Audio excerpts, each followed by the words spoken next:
강한 모습을 주제로 패널들을 모시고 토론을 진행하도록 하겠습니다.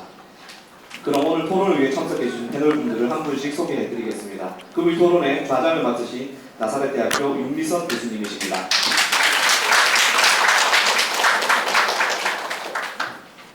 다음으로 토론자를 소개시켜드리겠습니다. 일과 사랑 황영기 대표님 참석하셨습니다. 발달장애인 부모이자 청년구단 훈련 중이신 이성숙 대표님 참석하셨습니다. 대구가톨릭대학교 언어청각치료학과 최성희 교수님 참석하셨습니다. 사단법인 한국장애인 부모회 정경화 이사님 참석하셨습니다. 마음새 번호심리센터 신재진 센터장님 참석하셨습니다. 경기지역사회서비스지원단 유혜란 단장님 참석하셨습니다. 네, 토론 진행은 좌장을 맡으신 나사렛대학교 언어치료학과 윤미선 교수님께서 수고해 주시겠습니다. 그럼 마이크 올려드리겠습니다.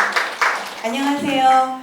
오랜만에 여기 들어왔어요. 오늘 국회에 들어오면서 10여 년 전에 저희가 여기 막 문턱이 닳도록 드나들던, 그때 같이 드나들던 선생님들도 여기 계시고요. 와서 국회의원 사무실 쫓아다니고 우리 자격증 좀 어떻게 만들어 달라고 그러던 시절이 있었습니다. 그래서 오늘 이 자리에서 이렇게 앉아서 진행되는 걸 들으면서 그때 우리가 조금 더 잘했더라면 오늘 이런 공청회 안 해도 되는데 이런 생각도 잠시 들어서 후배들에게도 후학들에게도 미안한 마음도 잠시 들었고, 그러나 아니야, 그때 우리로서는 최선이었어. 네, 정말 그때는 최선이었다고 했는데 우리 10년이 지나면서 또 점점 우리가 이렇게 새로운 문제점들을 찾고요. 근데 또 어떤 생각이 들었냐면 이게 지금 우리 스스로가 오늘 공청회는요, 우리 스스로가 우리 발목에다가 족쇄를 채우겠다. 아무도 안 채우고 있는데, 심지어 아무도 간섭도 안 하고 아무도 그러지도 않는데 우리 스스로 족쇄를 채우는 법을 만들어 달라, 이렇게 나선 이상한 공청회거든요. 근데 그 이유는 우리 스스로도 너무 잘 알고 있고, 우리의 어떤 권리가 아니라 우리의 대상자들을 위한, 그리고 언어 장애인을 위한 어떤 그런 걸 위해서 우리 스스로 이렇게 노력을 하는 것이라 생각하고요. 또 이런 자리를 마련하는 우리 언어재활사협회 회장님, 관계자분들께 또 깊이 감사드리고, 이 일을 진행하는 데 있어서 아마도 굉장히 많은 그런 저항이 있을 거라고 저는 생각을 해요. 그러니까 법제화 과정이 어려운 것도 있지만 우리 내부에서도 안 하던 거를 해야 되는 거가 얼마나 귀찮은 일이에요. 그리고 우리 내부에서의 저항 또한 만만치 않을 텐데, 그 모든 거를 왜 우리가 이걸 해야 되는지에 대한 생각을 갖고 끝까지 힘을 갖고 추진해 주셨으면 하는 부탁을 또 선배로서 또 한 부탁을 드립니다. 감사합니다. 그럼 오늘 지금 토론을 시작하는데, 사실 토론이 다양하게 의견도 나오고 플로어에서도 얘기도 나오고 이래야 이 토론 진행하는 사람도 재밌는데요. 사회자분께서 늦게 시작을 했지만 끝나는 시간은 비슷하게 맞춰달라 이런 주문을 하셔서 저희가 일단 그 발표하시는 분들께도 부탁을 좀 드렸고요. 여기서 이제 일단 진행을 해보도록 하겠습니다. 그럼 제일 처음에 먼저 황용기 선생님께서 먼저 시작을 해주시겠습니다. 황용기 선생님 부탁드립니다. 네, 안녕하십니까. 일과사랑, 사랑법인 일과사랑 대표이사 황용기입니다. 여러분, 오늘 뵙게 돼서 굉장히 반갑습니다.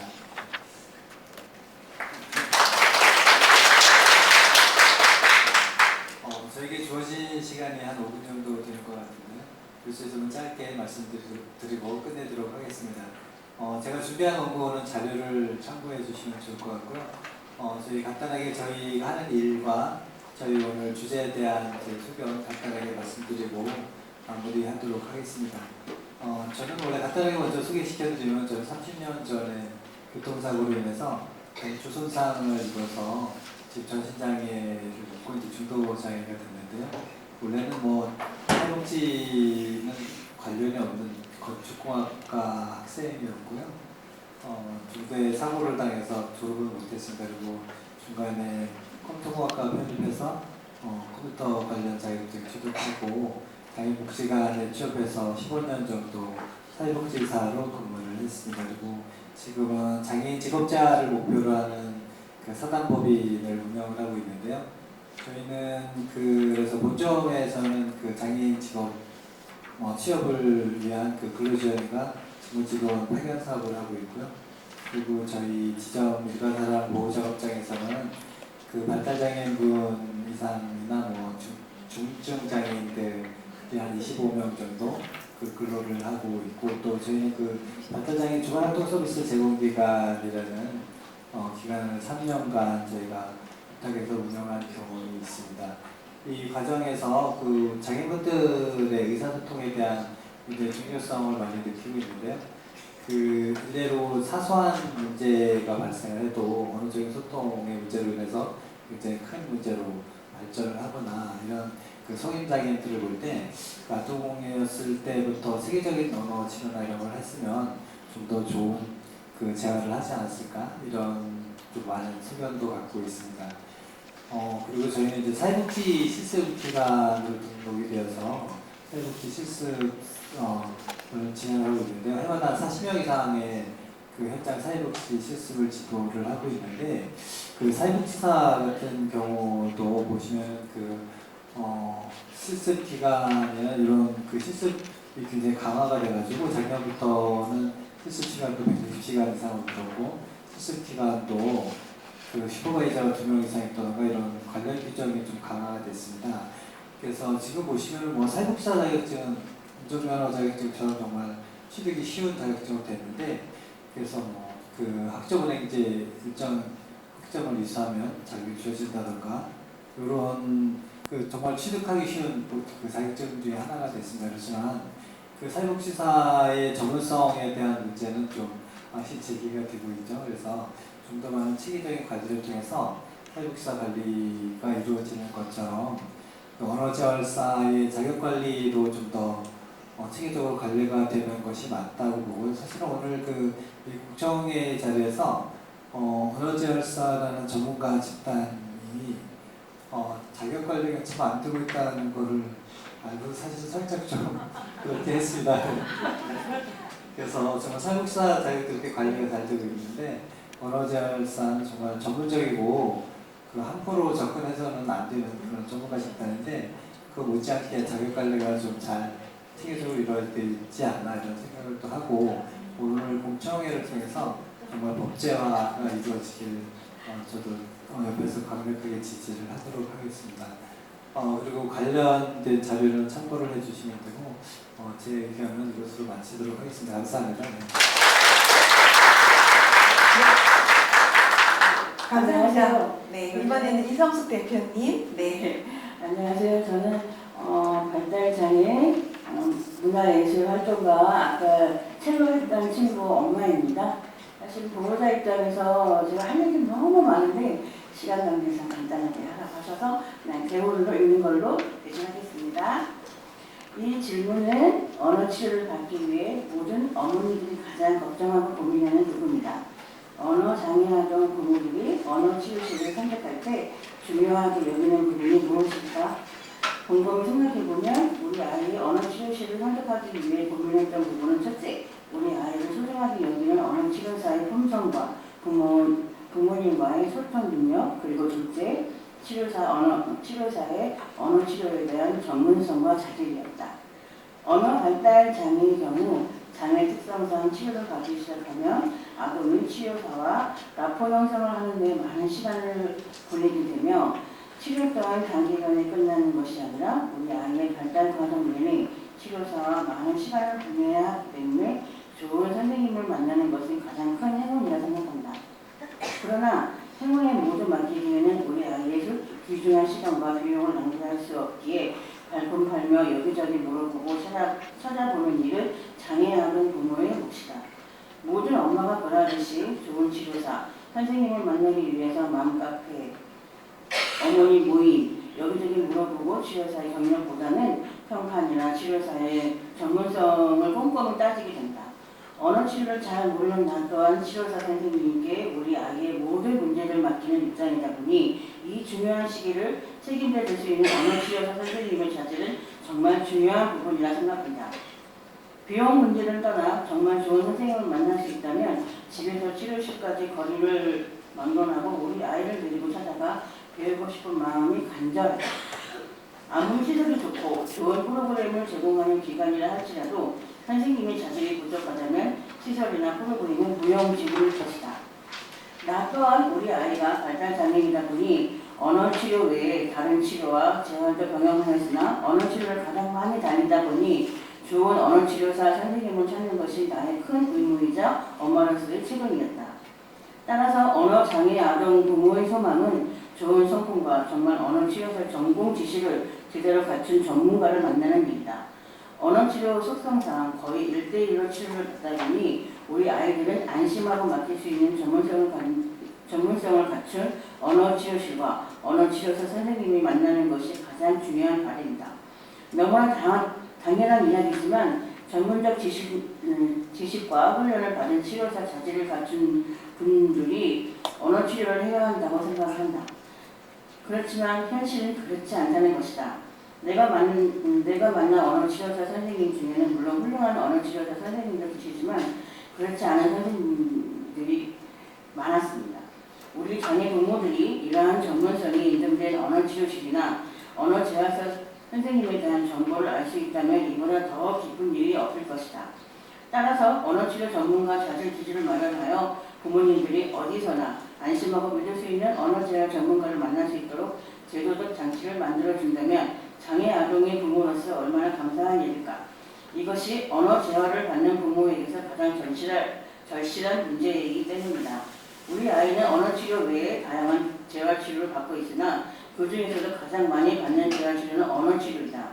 그만큼 언어치료는 어느 재활치료보다도 중요하기 때문에 언어치료에 대한 기대도 크다고 생각한다.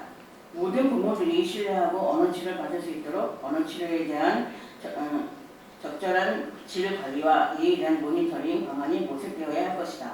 이 시대의 헬렌켈러의 스승인 샬레바 선생님 같은 분은 어디에 만나볼 수 있을까?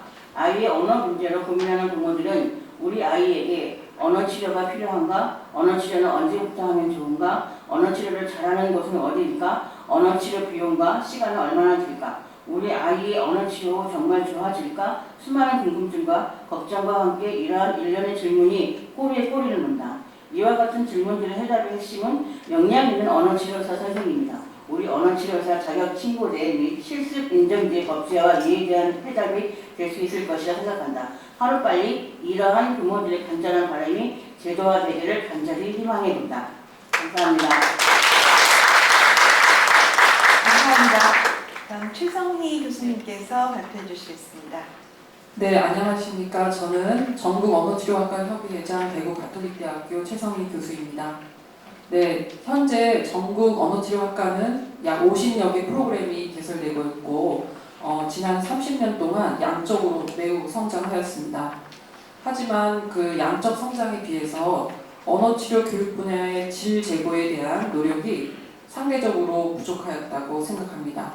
저는 오늘 이 정책 토론회를 통해서 앞서 황하정 교수님께서 말씀하셨듯이 언어재활사 전문성 강화와 서비스 질적 향상을 위해서는 평가 인증 제도의 구축과 이에 대한 법제화가 반드시 필요하다고 말씀드리고 싶습니다. 잘 아시겠지만 평가 인증제라는 것은 어느 여타 분야에서도 교육의 질적 발전을 도모하고 교육 과정을 공식적으로 확인, 인정해주는 제도를 말합니다. 제가 이번 그 토론회 준비를 통해서 직종별로 국내 여러 타 보건의료 직종들의 인증평가 제도를 살펴봤는데 이미 직종별로 각 협회 내에 자체적으로 교육평가원이 설립되어 있었고요. 교육인증평가제를 운영하고 있었습니다. 그리고 이에 대한 규정이 법제화되어 있음을 알 수 있었습니다. 예를 들면 간호사 직종은 2000년도에 가장 먼저 인증제도를 실시했고 물리치료사, 그리고 작업치료사, 방사선사, 그리고 임상병리사, 치위생사, 그리고 보건의료 정보관리사 등 이런 모든 직종들이 이미 인증제를 실시하고 있었습니다. 그런데 최근에 더불어민주당 마민순 의원님에 의해서 의료기사에 대한 교육과정 평가 인증 의무화를 추진하는 법률안이 발의되었습니다. 이 법률안에 따르면 의료기사 관련 학과에 인증을 받은 대학만이 국가시험 응시 자격을 부여하도록 함으로써 우수한 전문가를 양성하는 것을 목적으로 합니다. 이렇게 국내 타 보건의료 직종들은 이미 자체적으로 협회 내에 모두 인증평가원을 주고 여기에 대한 평가를 실시하고 있었지만 이제는 한 걸음 더 나아가서 국가 차원에서 이 평가 인증을 의무화함으로써 질 보증 및 질 관리를 지속적으로 해 나가겠다는 강력한 취지로 보입니다. 앞서 발표하셨듯이 해외 경우에서도 인증을 받은 학교만 언어치료사 자격증 시험에 응시할 수 있도록 되어 있습니다. 자, 그러면 우리 지금 언어재활사 직종의 상황을 살펴보면 언어재활사는 물리치료사, 작업치료사 같이 보건의료 직종으로서 발달재활 서비스뿐만 아니라 여러 가지 장애인 복지 인력으로서 여러 가지 사업을 하고 있습니다. 이렇게 중요한 보건의료 직종임에도 불구하고 아직까지 평가 인증 구축이나 이와 관련된 법제화가 마련되어 있지 않습니다.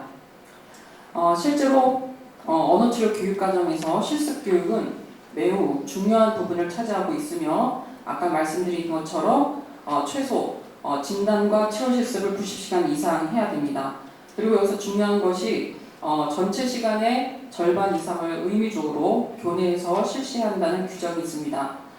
따라서 각 학교들은 학생들에게 좋은 실습 환경을 제공하는 일과 실습 절차를 제공을 해야 합니다.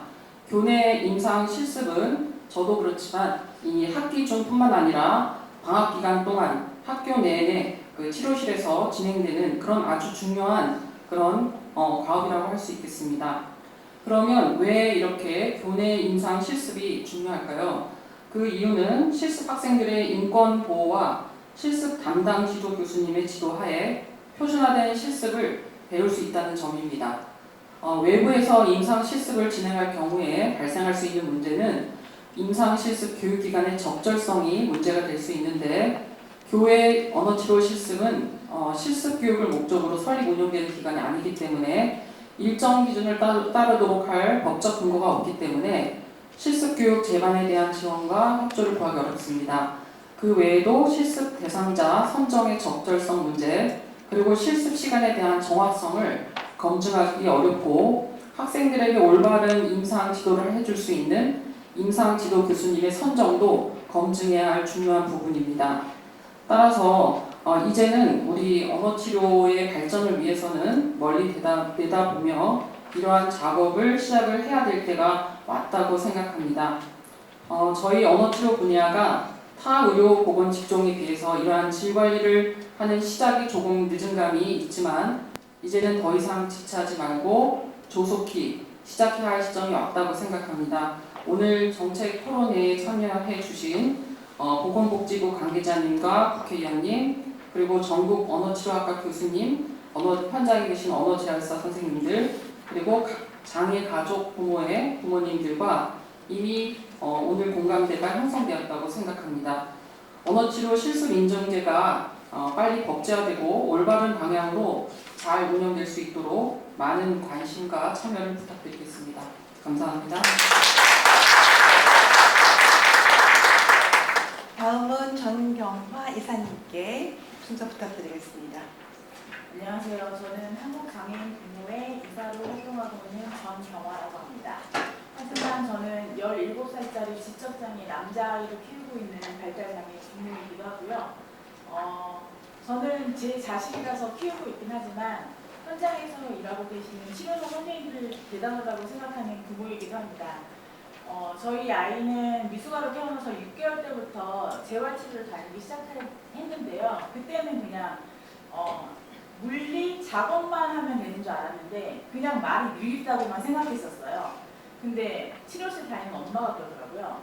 말이 빠르려면 어린이집을 다니면 된다고 빨리. 그래서 어린이집을 다녔는데 그때도 느린 거예요. 그래서 그러면은 언어치료를 다니라는 거예요. 그래서 언어치료를 시작했는데 병원을 다녔는데 그 선생님은 죄송합니다. 근데 계속 버스에 인형만 태웠어요. 밖에서 듣는데 계속 6개월 다니는 동안 버스에 인형만 태우셨어요. 계속 버스에 인형만 태우셨는데 애기가 들어가면 신경질을 내고 막 그랬었는데 그랬다가 만난 선생님이 제가 10년째 다니고 있는 선생님인데 그 선생님은 남자분이셨는데 너무나 훌륭하셨고 아이를 그냥 치료사로 뵌게 아니고 그냥 보는 거셨어요. 힘든 날은 땡겨서 됐다가 납쳤을까 막 이런 걸 해주셨는데 4년 동안 이거 포인팅을 했을 때 주세요 나왔을 때 그 감동을 지금도 잊지 못해요.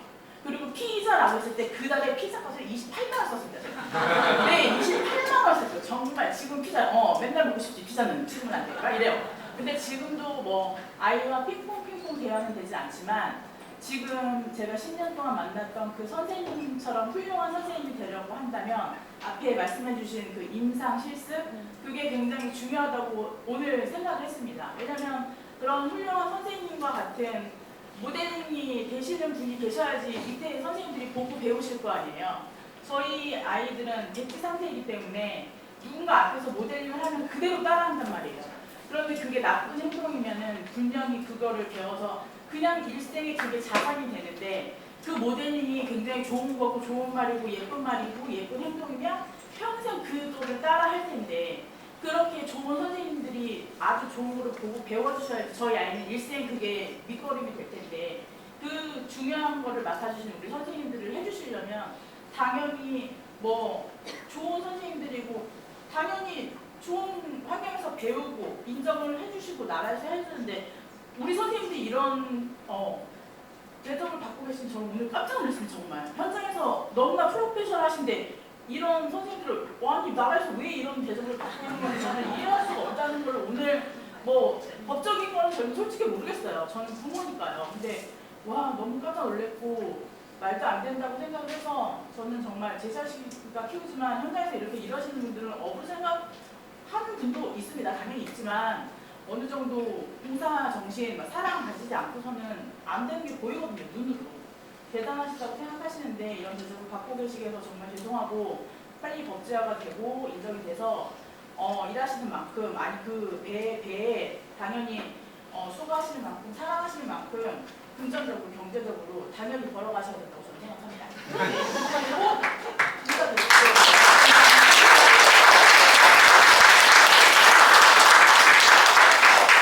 네, 다음은 신재진 원장님 말씀 부탁드립니다. 네, 안녕하세요.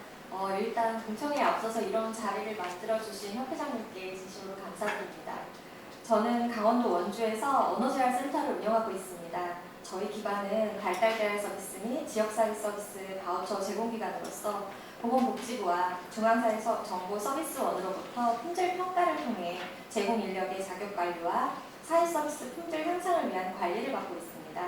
이 품질 평가는 제공 인력의 보수 교육을 포함한 제공 인력 교수 이수를 평가하고 양질의 사회 서비스가 이루어질 수 있도록 합니다.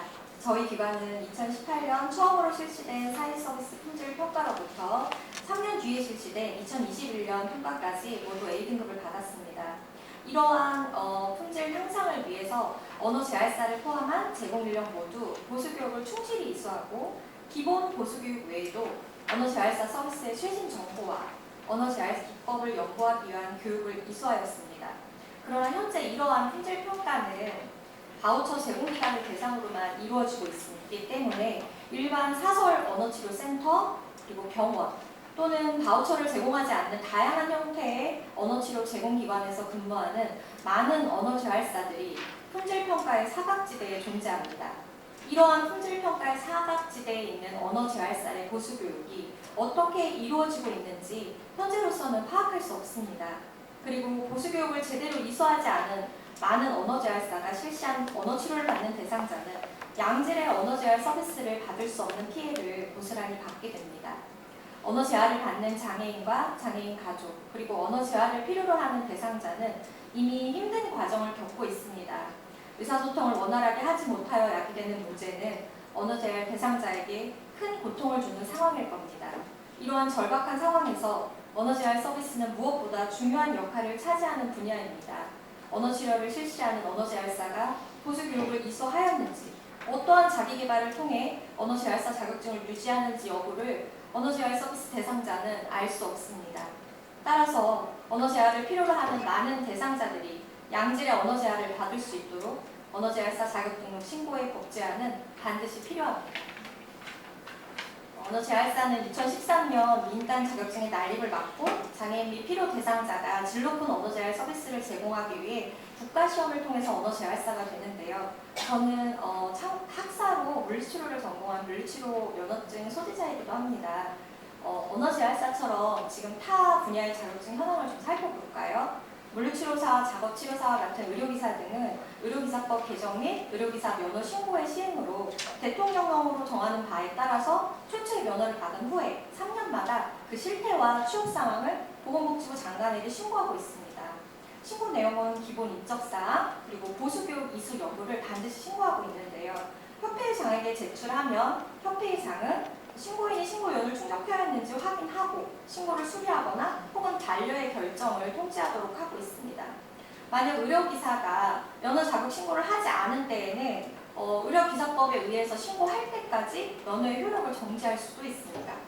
지금 현재 장애인 재활치료 분야에서 핵심적인 부분을 차지하고 있는 언어치료를 실시하는 언어재활사가 자격 등록 신고제를 실시하지 않는다는 것은 장애인 및 언어치료를 필요로 하는 많은 대상자에게 질 높은 언어재활 서비스의 제공이 어렵고 언어재활 서비스 품질이 저하되는 결과를 가져올 것입니다. 따라서 언어재활사의 자격 등록 신고의 법 제한은 더 이상 미룰 수 없습니다. 언어재활사는 의사소통의 문제를 겪고 있는 다양한 분야의 대상자에게 언어재활 서비스를 제공합니다. 언어장애 아동, 뇌졸중 후 신경언어장애를 겪고 있는 노년기 성인, 다문화 가정의 구성원 등 다양한 대상자에게 언어재활을 실시하고 있습니다. 따라서 이러한 다양한 대상자를 대상으로 한 교육이 포함된 보수교육을 실시한다면 언어재활사의 품질이 향상될 것이라고 기대됩니다. 지금까지 살펴본 바와 같이 언어재활사 자격등록 신고제는 언어재활사의 자질 향상을 위해 필요한 언어치료 기술 및 정보 등을 적게 습득하게 하고 대국민 보건의료 서비스 발전에 기여할 것으로 사료됩니다. 언어재활사의 자격등록 신고제가 법제화될 수 있도록 많은 관심과 노력을 기울여 주시길 바랍니다. 감사합니다. 네, 그럼 마지막으로 유혜란 단장님 말씀 들어보겠습니다. 네, 얘기를 시작하기 앞서서 우선 언어재활사 자격 신고와 실습 인증제를 위해서 열심히 활동하고 계시는 우리 언어재활사 협회와 또 한국장애인 부모의 이 노력이 반드시 성공적인 열매를 맺을 수 있기를 저도 현장에서 적극적으로 응원하겠다는 말씀 드리면서 부족하지만 제가 또 마지막이네요. 제가 빨리 끝나는데 옆에 계신 괜찮습니다. 사장님께서 언어재활사라 그러신지 발음이 너무 좋아요. 그래서 제가 앉아있으면서 좀 긴장했습니다. 시작하겠습니다. 근래 언어장애나 의사소통 장애로 어려움을 겪는 인구가 증가하면서 언어재활 서비스에 대한 수요가 많이 현장에서 늘어나고 있습니다. 장애인 인구, 발달 장애인 증가뿐만 아니라 노인 인구 그리고 성인 뇌혈관 질환들의 발병률이 증가하면서 신경언어 장애나 신경발 장애로 인한 언어재활 서비스 여기도 있고요. 여기에는 쓰지 않았지만 보육시설이나 학교에서 특히 코로나19 이후로 언어 발달이 지체되면서 그 어려움을 호소하는 사례도 현장에서 많이 접하게 됩니다. 이와 같은 성인 언어 재활 서비스 필요성 증대에 부응하기 위해서 저희 경기도에서는 2020년부터 성인 언어 인지 통합 중재 서비스를 개발해서 현재 지역사회 서비스 바우처 사업으로 시행 중입니다. 이용 대상은 만 18세 이상 성인 중 뇌혈관 질환, 치매, 파킨슨 병 등으로 언어 의사소통, 인지기능 장애를 겪고 있는 사람, 또 장애인 복지법상 청각장애인, 그리고 난청 질환을 진단을 받은 분들입니다.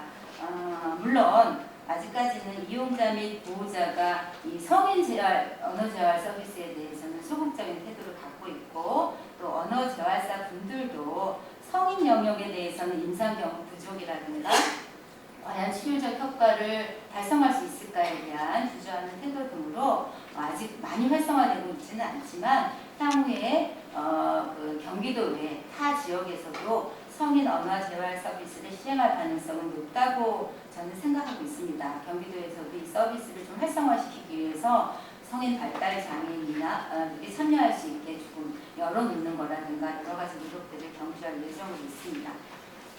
이와 같이 언어 재활 서비스에 대한 수요가 빠르게 증가하고 있는 시점에서 언어 재활사의 전문적 역량이 더욱 중요해지고 특히 전문적 자격 제도를 체계적으로 관리하고 제도화하는 일의 중요성은 아무리 강조해도 지나치지 않다고 생각합니다.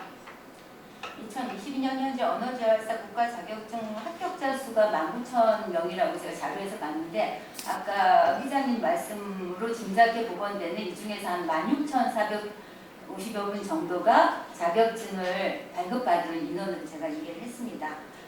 제도가 정비되지 않은 상황에서 이 전문 직종의 규모는 커지고 이력 관리는 되지 않는 만시지탄의 형벌이 되지 않기 위해서는 지금 협회의 노력이 매우 시의적절하다고 생각을 하고 우수한 언어재활 자격 보유자를 배출하고 또 제도화된 실태 관리를 위해서 사후보완 방식이 아니라 선제적이고 사전 예방적인 대응이 필요한 시점이라고 생각합니다.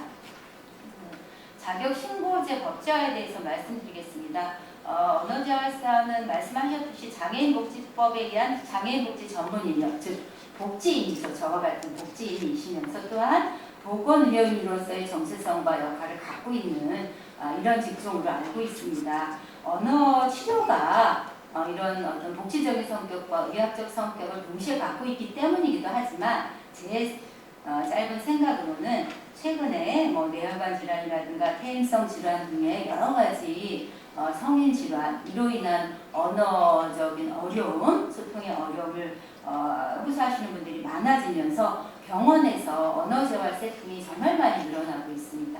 그러면서 보건의료인으로서의 인식도 현장에서 굉장히 많이 확산이 되고 있는 걸로 알고 있고요. 제가 나무위키를 한번 찾아봤습니다. 보건의료인의 영역이 어디까지인가. 그러면서 이제 그 보건의료인 영역에서 여러 가지 자격 면허제도의 법적인 근거와 신고제 현황을 표로 한번 정리를 해봤습니다. 이게 제가 국가법령정보센터에 들어가서 매 개별법을 다 찾아봤어요. 네, 이 정도는 제가 노력을 해야 될 것 같아서. 네. 결과적으로 제가 이제 알 수 있었던 것은 면허제도는 신고제가 모두 의무화되고 있습니다. 그런데 이제 자격제도 중에서는 응급구조사와 간호조무사가 신고제를 의무적으로 적용하고 있고 나머지 직종은 그렇지 않다는 걸 알 수가 있었습니다. 자격이나 면허 신고 제도는 해당 자격이나 면허에 대한 품질 관리뿐만 아니라 수요에 대응한 공급 관리를 통해서 품질을 관리하고 무엇보다도 이용자에게 질 높은 이용권을 보장하는 데 의의가 있다고 생각을 합니다. 하루빨리 장애인복지법이 개정이 되어서 신고제가 법제화되기를 기대하면서 이거에 대한 제 소견을 두 가지 말씀드리면 첫 번째로 이 자격제도라는 건 이제 면허와 달리 대타적 허가의 권리는 아니지만 일정 수준 이상의 지식과 능력 등에 대한 인증이라고 저는 이제 생각을 하는데요. 자격증 제도에서도 응급구조사나 간호조무사가 신고제를 적용하는 사례를 준용한다면 언어재활사 신고제에 대한 어떤 이견 같은 것들은 사실 있을 수 없다라고 저는 생각을 하고요. 이 부분을 어떻게 그 필요성에 대해서 공감대를 형성하는가 하는 것이 이제 저희들이 노력해야 될, 협회가 노력해야 될 지점이 아닌가 이렇게 생각을 했고요. 두 번째는 장애인복지법에 의하면 언어재활사뿐만 아니라 의지보조기기사, 장애인 재활상담사, 한국수어통역사, 점역교정사 이 5가지 자격증이 장애인복지 전문 인력으로 규정되어 있는데 이 중에 의지보조기사와 장애인 재활상담사가 언어재활사와 함께 국가자격증입니다. 최근에 이 간호사법 제정 이슈를 좀 살펴보면서 이 법제화에 대한 이 3가지 직종 간의 이해관계나 입장이 좀 다를 수도 있겠다. 그들은 어떤 생각을 하고 있을까 이런 것들이 좀 궁금했습니다. 그래서 이들과 소통에 대한 검토도 협회 차원에서 좀 해볼 필요가 있지 않겠는가 이렇게 생각을 했고요. 실습 인증제 관련한 말씀을 드리도록 하겠습니다. 실습 인증제가 실시되어야 한다는 데는 이견의 여지가 없다라고 저도 생각을 하고요. 제가 이제 사회복지사이기 때문에 한때 사회복지학과가 굉장히 급증하면서 사회복지 현장 실습 관리가 되지 않았던 점을 정말 뼈아프게 생각하는 사회복지사 중 한 명으로서 뒤늦은 대응이긴 하지만 2019년에 사회복지사업법 시행규칙이 변경되면서 사회복지 현장 실습의 기준을 만들었던 사례를 언어 재활사 분들도 반면 교사로 좀 삼을 수 있지 않겠는가 이렇게 생각을 했습니다. 사회복지사업법 시행규칙 3조에 의하면 보건복지부 장관은 사회복지 현장 실습을 실시할 수 있는 기관, 법인, 시설, 단체 등을 매년 1회 이상 선정하고 공고해야만 하게 되어 있습니다. 또한 별표를 개정하면서 실습기관 요건, 실습 지도자 요건, 실습 지도자 1인당 실습생 규모를 정했습니다. 물론 이것도 저는 매우 부족하다고 생각합니다만은 이러한 사례를 준용해야 본다면 언어재활사도 마찬가지로 장애인복지법 시행규칙에 상당히 미흡하게 되어 있더라고요. 이번에 살펴보니까 그리고 그 관련된 별표 이런 것들만 개정해도 물론 사회복지에서 했던 것보다 훨씬 잘 하셔서 실습기관 기준, 실습환경, 감독자 기준, 실습생 규모 더 나아가서 다양한 것들을 이번 기회에 만드신다면 또한 그 사례가 다른 직종에게도 굉장히 좋은 반면 교사의 사례가 될 수 있겠다 이런 생각이 좀 들었고요. 언어재활사협회에서 모니터링 및 인증 권한을 갖는다는 이거에 대해서는 너무 필요하고 적절하다고 생각하고 한 단계 더 나간다면 협회에서 물론 이것도 발제 내용이 제가 본 것 같기도 하고 아닌 것 같기도 해요. 근데 실습 감독자 또는 슈퍼바이저 양성 과정 이런 것들을 좀 개설해서 자격 부여 제도를 자체적으로 갖는다면 언어재활사들의 맨파워도 높이고 자격 관리도 훨씬 더 질적으로 체계화할 수 있지 않을까. 그러면서 또 협회 위상도 한 단계 더욱더 높아질 수 있지 않을까. 그런 성공적인 어떤 법제화 과정이 되시기를 기원하면서 제 이야기를 마치도록 하겠습니다.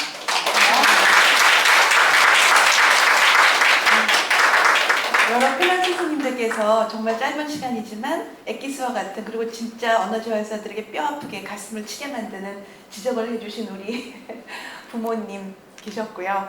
또 우리 단장님 구체적인 방법론에 대한 지침도 이렇게 마련해 주셨고 회장 선생님들 다 이제 지금 저희가 언어재활사 스스로 이런 공청회를 마련했고 스스로 개선을 하고자 하는 이런 과정에 있다는 것을 알아주시고 그래서 발전적으로 저희가 나가겠다는 약속도 또 드립니다. 네, 감사합니다. 이상으로 마치겠습니다. 네, 늦게 시작했는데도 불구하고 우리 정시간에 맞춰주셔서 차장님께 다시 한번 감사 말씀드리겠습니다. 오늘 공청회 토론을 통해 새롭게 제안된 여러 의견들을 수정 반영하여 앞으로 주식될 자격 신고제 및 실습 인증제에 대해 관련 전문가 및 의원님들의 많은 응원과 격려 부탁드립니다. 좌장을 맡아주신 윤비성 교수님과 좋은 내용으로 토론에 참여해주신 모든 분들께 진심으로 감사의 말씀드립니다. 의료소 행사를 끝내야 하는데 저희 아까 말씀드린 것처럼 사진이 남는 거기 때문에 다 같이 앞으로 나오셔서 다 앞에 계시기 때문에 지금 저희가 현수막을 만들어 왔습니다. 앞으로 다 나오셔서 사진 한번 찍도록 하겠습니다. 언어재활사 화이팅!